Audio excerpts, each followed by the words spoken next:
ইরানের president Masoud Pezeshkian বলেছেন, যুক্তরাষ্ট্রের বিমান হামলায় ক্ষতিগ্রস্ত পারমাণবিক স্থাপনাগুলো আরও শক্তি ও সক্ষমতা নিয়ে পুনর্নির্মাণ করা হবে।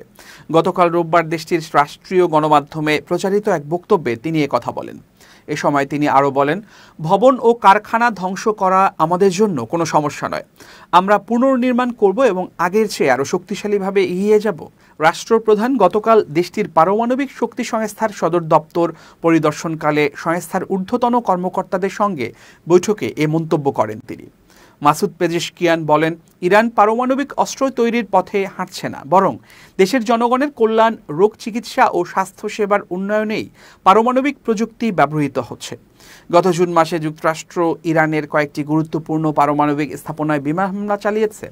ওয়াশিংটন দাবি করেছে, এসব স্থাপনা গোপনে পারমাণবিক অস্ত্র তৈরির কর্মসূচির অংশ ছিল। তবে তেহরান এই অভিযোগ বরাবরই অস্বীকার করে আসছে।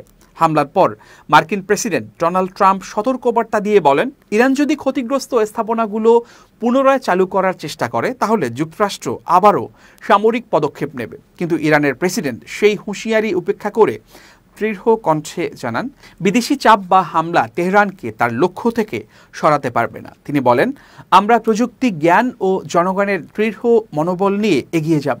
বিশ্লেষকরা মনে করছেন, পেজেশকিয়ানের এই ঘোষণা যুক্তরাষ্ট্র ও ইরানের মধ্যে নতুন করে উত্তেজনা সৃষ্টি করতে পারে।